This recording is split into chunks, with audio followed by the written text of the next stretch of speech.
तो आज की जो भीड़ है उन्होंने बताया कि हर पंचायत से लोग आए हुए हैं, सभी पंचायतों का यहाँ पे लोगों की उपलब्धि है।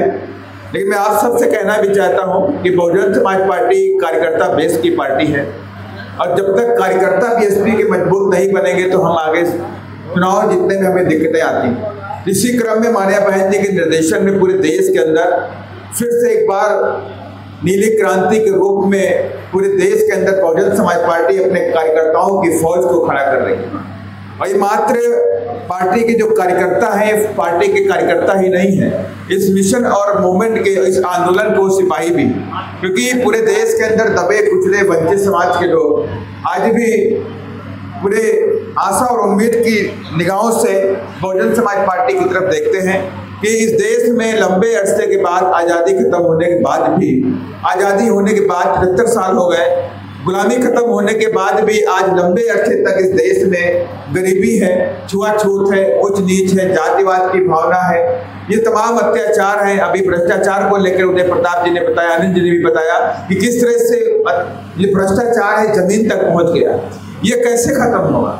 लंबे अरसे तक कांग्रेस ने भी राज किया, जेडीयू ने भी राज किया, आरजेडी ने भी राज किया, बीजेपी भी राज कर चुकी है। यहाँ पर ये तमाम पार्टियों ने अगर प्रदेश के अंदर राज किया, लेकिन ये जो दिक्कतें थी जो प्रदेश के अंदर, चाहे भ्रष्टाचार को लेके हो, चाहे गुंडा राज को लेके हो, माफिया राज को लेके हो, जंगल राज को लेकर के हो, शिक्षा को लेके हो, चाहे वो नौकरी को लेके हो, ये समस्याएं एक भी आज तक खत्म नहीं हो। इसलिए पूरे देश के अंदर दबे कुचले वंचित समाज के लोग, पिछड़े समाज के लोग आज बड़ी उम्मीदों के साथ में, आशा भरे निगाहों के साथ में बीएसपी की तरफ देखते हैं और उन्हें उम्मीद है कि अगर बीएसपी मेरी सत्ता में पहुंचेगी तो बहुजनों के महापुरुषों की विचारधारा पे काम करके हम सब के लिए उत्थान करने का काम करेंगे। ये आज आप सबको मालूम भी है कि बहुजन समाज पार्टी की जो विचारधारा है अपने संतों, गुरु और महापुरुषों की विचारधारा पे चलने वाली पार्टी। आप सभी जानते हैं छत्रपति साहू जी महाराज के बारे में। कुर्मी राजा छत्रपति साहू जी महाराज थे, जब इन्होंने अपने राज्य कोल्हापुर में आरक्षण दिया, तमाम राजाओं महाराजाओं ने इनका विरोध करना शुरू कर दिया। तमाम राजाओं ने विरोध किया, अरे आप ये कौन सा काम कर रहे हैं, आप तो राजा हैं, आपने अपने प्रदेश के अंदर 50% के ऊपर रिजर्वेशन देने का काम किया, क्यों दिया? तमाम राजा महाराजाओं के प्रतिनिधि वहां पर पहुंचे कि आप एक नई परंपरा शुरू कर रहे हैं कि आप आरक्षण दे रहे हैं। तो राजा जो थे, कोल्हापुर के राजा जो थे छत्रपति साहू जी महाराज ने उन सबको बुलाया और एक अस्तबल में लेकर के गए और अपने सिपाहियों से कहा अस्तबल के सारे घोड़े खोल दो, और वहां पे घास का ढेर लगा दिया गया। सारे घोड़े खोल दिए गए और सारे घोड़े दौड़ करके उस घास की तरफ बढ़ पड़े। जब देखा कि मोटे ताजे घोड़े थे, हट्टे कट्टे ताकतवर घोड़े थे, उन लोगों ने उस घास पे कब्जा कर लिया, लेकिन जो कमजोर घोड़े थे वो पीछे रहे, वो घास तक नहीं पहुंच पाए। तब राजा ने कहा, छत्रपति साहू जी महाराज ने कहा, अब आपको समझ में आ गया नहीं आया कि मेरा कहने का अर्थ था कि जब मैं एक राजा हूं तो मेरे लिए सभी बराबर होते हैं। हम मेरा दायित्व बनता है कि जो मेरे राज्य में कमजोर से कमजोर व्यक्ति हैं उसे मजबूत करने की मेरी जिम्मेदारी है, और इसीलिए मैंने आज इस प्रदेश के अंदर रिजर्वेशन लागू कर, और तभी से ये रिजर्वेशन इस देश में 26 जुलाई 1902 से इस देश के अंदर रिजर्वेशन लागू हुआ। 26 जुलाई 1902 से इस देश के अंदर रिजर्वेशन लागू हुआ। छत्रपति साहू जी महाराज की जयंती उसी दिन, जन्मदिन भी था। इसलिए हम लोग बहुजन समाज पार्टी अपने महापुरुषों की विचारधारा में, आपने देखा हमारे 6 हमारे आपने यहाँ पर लगा रखे महापुरुषों की विचारधारा में, जो 5 हमारे बैनर के हैं, जिसमें छत्रपति साहू जी महाराज का स्थान है, महात्मा फूले का स्थान है, नारायण गुरुदेवन का स्थान है, बाबा साहब का स्थान है और मांजर कांसीराम साहब, और जिसमें आप ये भी जानते हैं कि छत्रपति साहू जी महाराज कुर्मी समाज से आते हैं। महात्मा फूले के बारे में भी जानते हैं कि महात्मा फूले जो है वो कोयरी, जिसे कोयरी बोलते हैं बिहार के अंदर, कोयरी, कुशवाहा और सैनी बिरादरी से आते हैं। और उसके बाद आप ये भी जानिए, नारायण गुरुदेवन जो है ये केरल के वहाँ के महान संत हैं, और वो ओबीसी समाज से आते हैं, वो भी जैसे कि तेली, तमोली और ये जो हमारे छोटे मोटे जो सेठ होते हैं, कानू समाज जिसे आप बोलते हैं, उस समाज से वो बिलोंग करते हैं। तो इसलिए इन महापुरुषों की विचारधारा पे चलने वाले अगर कोई पार्टी इस देश के अंदर है तो एकमात्र पार्टी बहुजन समाज पार्टी, जो अपने महापुरुषों के सपनों को पूरा करने के लिए इस देश में नीली क्रांति लेकर के आई है। और ये नीला झंडा हाथी निशान आज आज पूरे देश के अंदर फिर से मजबूती के साथ में कश्मीर से कन्याकुमारी और आसाम से लेकर कच्छ तक, गुजरात तक पूरी ताकत के साथ में लहराने का काम इस बार कर रहा है। और इसी क्रम में इस बार बीएसपी पूरी ताकत के साथ में बिहार के अंदर भी दिखाई पड़ रही है। और इस काम के लिए मैं अकेला नहीं हूं, इस काम के लिए बहुजन समाज पार्टी के तमाम जाबाज सिपाही, तमाम पार्टी के कार्यकर्ता रात दिन एक किए हुए हैं और रुक नहीं रहे हैं, रात दिन काम कर रहे हैं। आप भी इस बात को मान लीजिए कि जिस तरह से उदय प्रताप जी और पूरी टीम के साथ में 19 अप्रैल से आज हो गई, आज कौन तारीख हो गई? आज हो गई 17-18 तारीख हो गई, 18 जून हो गई, 19 हो गया, अप्रैल हो गया, मई हो गया और जून। ये तीनों महीने में भयंकर गर्मी होती कि नहीं होती है? लोग घरों से निकलना पसंद नहीं करते, लेकिन इतनी भयंकर गर्मी के अंदर बहुजन समाज पार्टी के कार्यकर्ताओं ने और उदय प्रताप जी ने इसको चैलेंज लिया और गांव-गांव में जाकर के अब सबसे संपर्क करने का काम किया। और वाकई इनका जो मिलन है इस देश के बहुजन समाज के लिए काम नहीं करती। इसलिए मैं आज से कहना चाहता हूं, इस देश में बहुजन समाज पार्टी एकमात्र आपकी पार्टी है जो बाबा साहब के सपनों को पूरा करने के लिए इस देश में पूरी ताकत के साथ में काम कर रही है। और बाबा साहब हम सब के अभी अनिल जी बोल रहे थे कि हम सभी लोग बाबा साहब के ऋणी हैं, ये सच्चाई भी है। मैं यहाँ भी ओबीसी के समाज के तमाम यहाँ बैठे हुए लोग हैं, बैठे कि नहीं बैठे ओबीसी समाज के लोग? बैठे तमाम, मुझे मालूम है यहाँ तमाम ओबीसी समाज के भी लोग बैठे हुए हैं, तमाम सर समाज के भी लोग बैठे हुए हैं, सर्जन समाज के भी लोग बैठे हुए हैं। लेकिन मैं उनसे कहना चाहता हूं, बाबा साहब की बात को याद रखिए। 25 अप्रैल 1948 को बाबा साहब डॉक्टर अम्बेडकर जब कानून मंत्री थे तो कानून मंत्री के रूप में बाबा साहब डॉक्टर अम्बेडकर लखनऊ पे आए। लखनऊ बुलाया गया था, ओबीसी के लोगों ने बुलाया हुआ था, ओबीसी सम्मेलन में उनको बुलाया गया कि बाबा साहब डॉक्टर अम्बेडकर हम आपसे दरखास्त करना चाहते हैं कि आपने दलितों के बच्चों को, SC ST के लोगों को तो आपने संवैधानिक अधिकार दे करके इनके बच्चों को मान सम्मान दे दिया। अब ये शिक्षित हो जाएंगे और नौकरी भी करेंगे, इनको मान सम्मान मिलेगा। लेकिन हम ओबीसी के लोग ठगे गए हैं, हम ओबीसी के लोगों को कोई संविधान में अधिकार नहीं मिला है। तो आप, हम सभी लोग आपसे रिक्वेस्ट करते, दरखास्त करते हैं कि ओबीसी के लोगों को भी आप संविधान में कोई हमें अधिकार दे दीजिए ताकि हमारे बच्चे भी इस देश में आने वाले समय में मान सम्मान के साथ में जी सके, सर उठा करके वो जी सके। तो बाबा साहब डॉक्टर अम्बेडकर ने कहा कि मैं आपसे ये नहीं कहता कि आप दलितों के साथ में रोटी और बेटी का रिश्ता रखो, लेकिन मैं आपसे जरूर कहता हूं कि आपकी राजनीतिक सोच एक होनी चाहिए। और आप अगर राजनीतिक सोच एक रखोगे तो इस देश पे आप इस देश के राजा बन जाओगे। और लेकिन आपकी जो बात है, इस बात को मैं 100% संविधान के अंदर लेकर के आऊंगा और जिसके तहत ओबीसी के बच्चों को भी इस देश के अंदर मान और सम्मान मिलेगा, उन्हें नौकरी और शिक्षा मिलने के काम करेगा। तो बाबा साहब डॉक्टर अम्बेडकर दिल्ली पहुंचे और दिल्ली जाकर के बाबा साहब डॉक्टर अम्बेडकर ने आर्टिकल 340 लिखने का काम किया।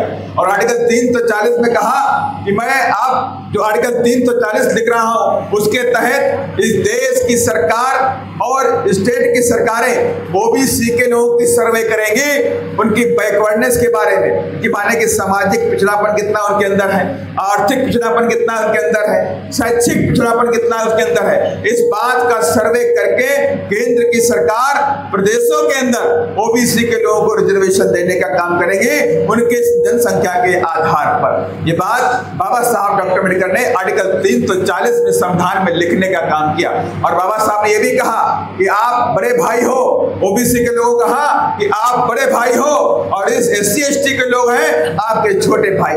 तो बड़े भाई का फर्ज होता है कि छोटे भाई का भी ख्याल रखे, उन पर कोई जुल्म और जाति न होने पाए। ये बात बाबा साहब डॉक्टर अम्बेडकर ने ही कही। और बाबा साहब ने तमाम और बातें भी कही। जब बाबा साहब ने आर्टिकल 340 लिखने की कही और बाबा साहब पे तमाम दबाव बनाया गया, तमाम प्रेशर डाला गया, वो बातें मैं यहाँ पे सर्जरी नहीं कर सकता, तमाम दबाव बनाया गया, तमाम प्रेशर डाला गया, तो उनसे कहा गया जो आप लखनऊ के अंदर बोल के आए हैं वो आप अपनी बातों को वापस ले लीजिए और माफी मांग लीजिए। तो बाबा साहब डॉक्टर अम्बेडकर ने प्रेस बुलाई और कहा कि मेरा जो कानून मंत्री का पद है कल नहीं तुम आज ले लो, लेकिन मैं अपने बात से पीछे हटने वाला नहीं हूं और मैं ओबीसी के लोगों को रिजर्वेशन का व्यवस्था करके जाऊंगा इस संविधान के अंदर। तब से जाकर के आप मान लीजिए 1989 जब इस देश के अंदर मंडल कमीशन लागू हुआ, उस मंडल कमीशन लागू होने के बाद ही इस देश के अंदर ओबीसी के बच्चे डॉक्टर बने, इंजीनियर बने, कलेक्टर बने, एसपी बने और उनके बच्चे पढ़ लिख करके ऊंची ऊंची कुर्सियों पर बैठ करके आदेश देने का काम अगर करते हैं तो बाबा साहब डॉक्टर भीमराव अम्बेडकर की ये देन है। इसलिए बाबा साहब हम सबके, बाबा साहब डॉक्टर अम्बेडकर हम सबके हैं। अभी बोल रहे थे अनिल जी कि क्या लोग बोलते हैं कि जय भीम में कोई ताकत नहीं। अरे जय भीम की वो ताकत है कि आज ओबीसी के साथ में एससी एसटी और वो गरीब लोगों की आवाज इस संविधान बन चुका है। अब ये आवाज कभी मिटने वाली नहीं है। जय भीम में वो ताकत है और ये घबराए हुए लोग हैं, ये घबराए हुए लोग हैं, ये नहीं चाहते कि बाबा साहब का संविधान इस देश में लागू हो जाए, बाबा साहब की विचारधारा इस देश में लागू हो जाए, क्योंकि आज तक इन लोगों ने 100% बाबा साहब के संविधान को लागू नहीं किया है। अगर बाबा साहब के संविधान को लागू कर दें तो इस देश में छुआछूत, जात, ऊंच नीच, गरीबी, अत्याचार, भ्रष्टाचार ये सब खत्म हो जाएगा। लेकिन ये लोग इसको लागू नहीं करने देते और जब ये लागू हुआ, मैं आपसे कहना चाहता हूं ये लागू कहां हुआ? ये लागू सिर्फ उत्तर प्रदेश में हुआ। जब आपकी बहन जी उत्तर प्रदेश की 4 बार मुख्यमंत्री थी तो उन्होंने कहा कि हम कोई चुनावी वादा नहीं करते हैं, बीएसपी कभी कोई चुनावी वादा नहीं करती कि हम 2500 रुपया देंगे, ये खाद फ्री करेंगे, बिजली फ्री करेंगे। हम ये कुछ नहीं कहते, हम एकमात्र बात कहते हैं कि जब हम सत्ता में आएंगे तो बाबा साहब के संविधान को 100% लागू करके दिखाएंगे। ये बात बीएसपी कहती है और ये हमने करके भी दिखाया। उत्तर प्रदेश में जब माननीय बहन जी उत्तर प्रदेश में मुख्यमंत्री बनी तो संविधान को पूरी तरह से लागू किया गया और प्रदेश के अंदर जातिवाद, ऊंच नीच, छुआछूत सब खत्म हो गया। उस संविधान में ये लिखा है कि देश के अंदर सभी के अंदर भाईचारा होना चाहिए। अगर इस देश में भाईचारा होगा तभी देश खुशहाल होगा। लेकिन भारतीय जनता पार्टी हो या कांग्रेस हो, इस बात को कभी लागू नहीं होते, इसके लिए कभी प्रयास नहीं करते। इस देश में भाईचारा होना चाहिए। और जब माननीय बहन जी मुख्यमंत्री बनी तो तमाम देश विदेश की मीडिया ने कहा कि उत्तर प्रदेश देश का पहला राज्य बना जहां पर छुआछूत, ऊंच नीच, जातिवाद पूरी तरह से खत्म हो गया। आज यहां पूरी तरह से भाईचारा लागू हो गया है। ये बात तमाम देश विदेश की मीडिया ने भी कहा। भाईचारा माने ब्राह्मण, बनिया, ठाकुर, दलित एक साथ भाईचारे के रूप में रहते थे। कभी छुआछूत नहीं था, ऊंच नीच नहीं थी, जातिवाद नहीं था, तभी लोग खुशहाल थे, गुंडा राज नहीं था। जिस तरह से बिहार में देखिए किस तरह से गुंडा राज, जंगल राज, आए दिन डकैती, आए दिन बलात्कार, आए दिन हत्याएं कंटिन्यू हो रही हैं। और यही नहीं, इसकी देन भी यहाँ की राजनीतिक पार्टियां हैं। जो राजनीतिक पार्टियां गुंडों मवालियों को संरक्षण देती हैं, उनको संरक्षण देती हैं और चुनाव के समय उन्हें खुला छोड़ देती हैं। चुनाव के समय उन्हें खुला छोड़ देती है। आपने भी देखा भी लोकसभा के चुनाव के समय इस प्रदेश के अंदर सत्तासीन मुख्यमंत्री और उनकी सहयोगी पार्टियों ने तमाम दुर्दांत अपराधियों को जेल से छोड़ने का काम किया।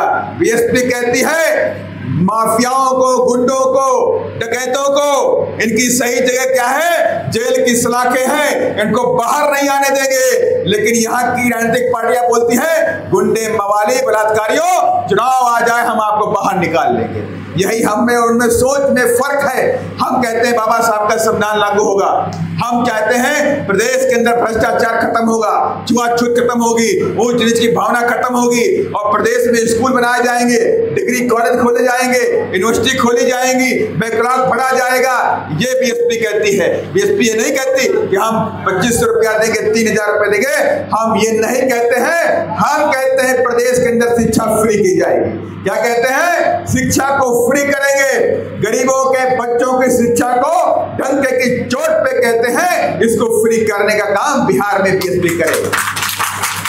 बीएसपी बिहार में गरीबों की शिक्षा को फ्री करेगी और नौकरियों का बैकलॉग लाने का काम करेगी। ये तमाम बातें जो उत्तर प्रदेश में हमने करके दिखाई है वो सारे के सारे काम हम यहाँ पे भी करेंगे, लेकिन इसके लिए आप सभी लोगों का आशीर्वाद चाहिए और नीला झंडा हाथी निशान। आने वाले चुनाव में हाथी का बटन आपको दबाना पड़ेगा और गांव-गांव में निकलना पड़ेगा। बूथ कमेटी, सेक्टर कमेटी और आपको प्रखंड कमेटी को मजबूत करना पड़ेगा, क्योंकि बीएसपी के कार्यकर्ता, मैंने पहले बोला था, बीएसपी के जो कार्यकर्ता होते हैं वो मिशन और मूवमेंट के सिपाही होते हैं। और है आने वाला चुनाव ये बीएसपी के लिए साथ साथ पूरे बहुजन समाज के लिए ये सत्ता का महासंग्राम है। अगर आप सत्ता के महासंग्राम को जीतना चाहते हैं तो अपने कार्यकर्ताओं की फौज को भी खड़ा करना पड़ेगा गांव-गांव और पंचायत लेवल, क्योंकि चुनाव तो वहीं पे होगा कि नहीं होगा।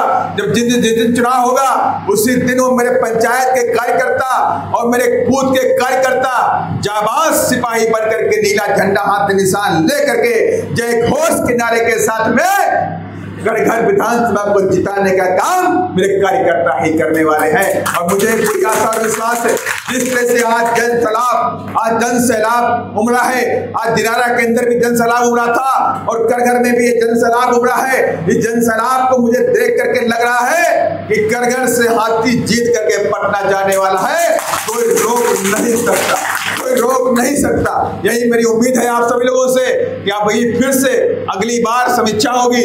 उदय प्रताप जी ने कहा कि अभी आज समीक्षा हम लोग नहीं कर पाएंगे साहब, हमने 19 पंचायतें बनाई हैं। 19 पंचायतों के बाद अभी 21 पंचायतें और बनानी बाकी रह गई हैं। जब मेरी सारी पंचायतें बन जाएंगी तो मैं एक बड़े से जगह पे, बड़े से मैदान में हजारों कार्यकर्ताओं की समीक्षा कराने का काम करूंगा।